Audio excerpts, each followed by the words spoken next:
Hey, Don here. Today I want to talk about the difference and the big change that happened with passive and active PA speakers. We're going to discuss the main difference between them, when the big change happened, and why it happened. So stick with me and we'll get into it. Oh yeah! Welcome to the show! First off, I've been using PA systems for over 50 years. Yes, I'm an old guy, but mostly passive speakers because that's what we had back then. My first experience with active speakers didn't come until the late 90s. When they first hit the market, they were expensive and they had liability issues. So that was a big deal. Let's start with passive speakers. Let's just talk about a standard two-way speaker with a 15-inch woofer and some kind of a horn or tweeter in it, okay? What is a passive 15 speaker? It's a cabinet with those two components, a 15-inch woofer and usually some kind of a horn or tweeter. The only other thing that's in that particular box is usually some kind of a crossover because you need to protect those two components from the frequencies they don't like. So especially the horn, if you pumped a bunch of low frequencies into that horn without any protection, you would blow that up just almost immediately. It's more fragile, so it's not going to handle that. And on the other side of it, the 15-inch speaker will never produce the really high frequencies, so why bother trying to put those frequencies into that? Let it do its job. So what the industry came out with is a passive crossover, and using coils and capacitors and some resistors, they were able to filter the full range signal coming from the mixer, or the amp actually, send the high frequencies to the horn, send the low frequencies to the woofer, and that was a great way to protect those speakers, and that worked great for a long time. What happened though is amplifiers started getting bigger and bigger, and these components, to handle that amount of current coming out of an amplifier, they had to be more robust, and they would fail, they would burn up, people would drive things too hard. That became an issue. So the discussion, the main thing to understand about passive versus active, or people call them powered speakers too, is the first question you have to ask is, where is the amplifier? Old school passive speakers, there was always an amp external of the speaker.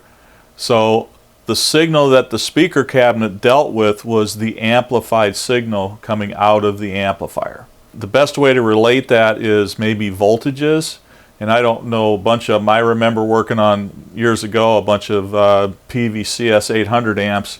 And I knew when I was testing the output of the amp at like 4 ohms, it was supposed to, at 0 dB, before it went into clipping, supposed to produce about 34 volts on the output. That's an 800 watt amp.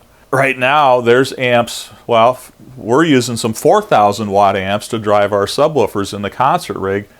With big amps like those 4,000 watt amps, imagine the voltage coming out of those, and that's became a big issue. Even with not only the components, but the connectors that were being used. Certain speakers could only handle so much power, and as things got bigger and better and more powerful, the whole passive system started breaking down. They started having issues with it. Tweeters were getting blown up, crossovers were getting overheated, and the components were failing. And like I said, the components, guess what? If you're putting high voltage now using the standard 1/4-inch guitar cord plug, which was the old school speaker cable, if you look close at them, and I'll throw an image of one here, the insulator between the two conductors is tiny little plastic or whatever it was that separated that, and it's not safe. So that's why the industry came up with, I think it was Neutrik who first came out with the Speak-On connector, and it's the push and turn.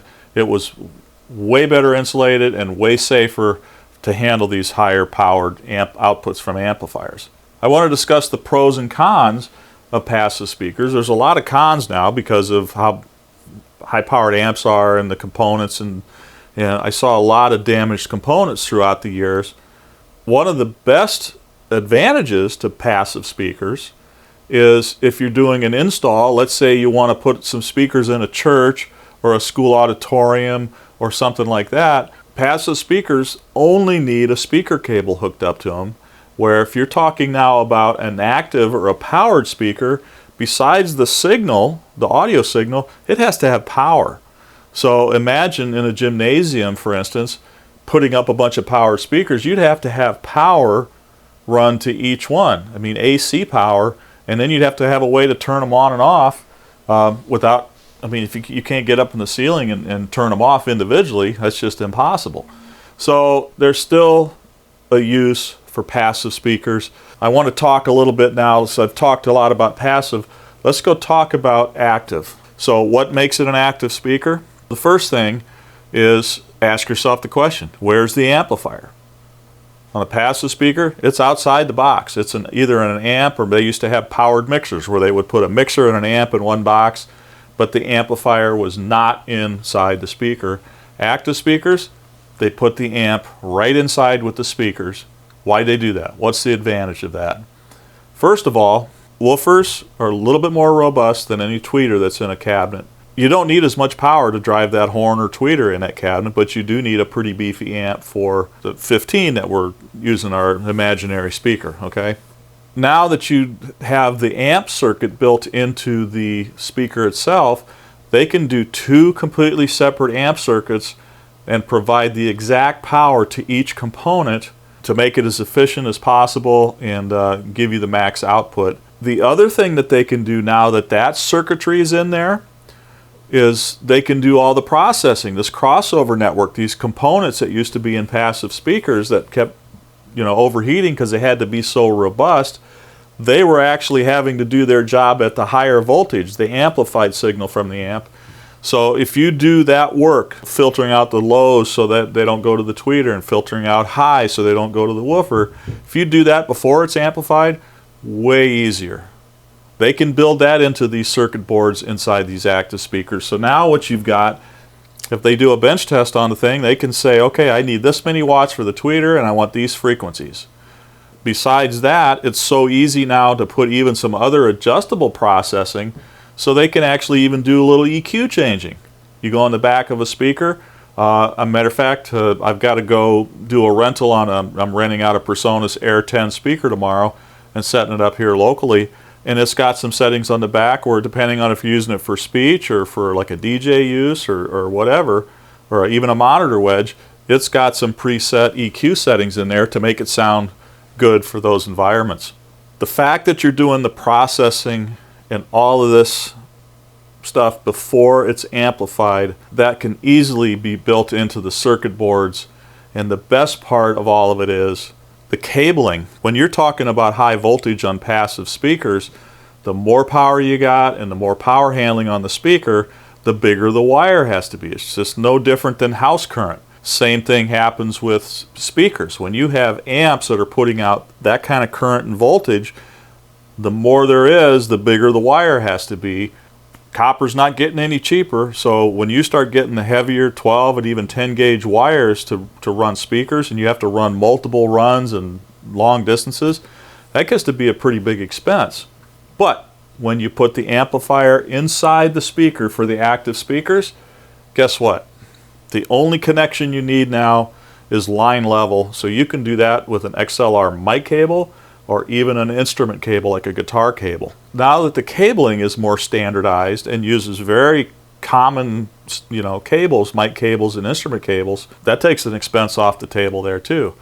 Here's the best benefit that most people don't think about is when they design active speakers, they now can EQ and precisely build these things to be extremely efficient, and the quality of sound you get is even that much better. It's almost more like hi-fi stereo system sound.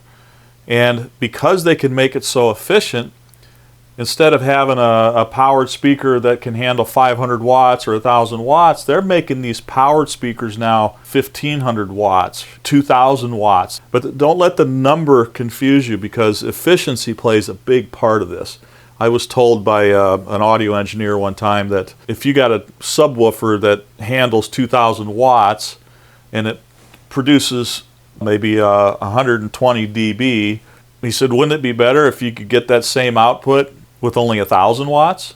He said that has directly to do with how efficient the speaker is, and that's the best part, since they can precisely determine the amp power, the crossover frequencies, and the EQing, what's going into those components. They're making these things hugely efficient. One of the other nice things about powered speakers is if you got 2 powered speakers to do a little gig for a band and it's not enough, well, guess what? You just add more. You don't need more amps. They're all built in, and you just keep adding more speakers, however many you need, to get the coverage and the output that you need, because you just loop them all together. That's one of the best things. I'm not here to say that the active speakers, when they first came out, they were problematic too. All right. I saw a lot of failures back in the late 90s. What was the first powered speaker? I think it was a Mackie SRM 450. Okay. I saw those, and they seemed to work pretty good. We had a little bit of failure issues with them, but not bad. They sounded great, and everybody loved them. But then they came out with their powered subwoofers.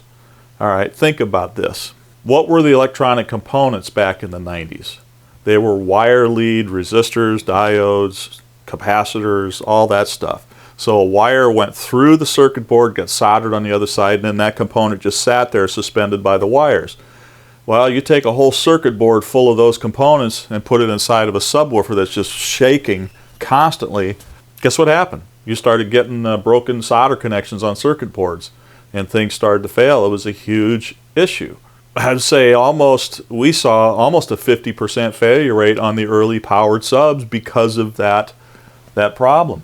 When everything changed to surface mount components, and I'll put a comparison, I'll throw an image up here so you can kind of see the difference. Surface mount components basically had no wire leads anymore. The component sat right on the circuit board and got soldered direct to it, so there was nothing stressing that connection anymore. Now, today, everything works way better than it used to, so that's not even an issue anymore.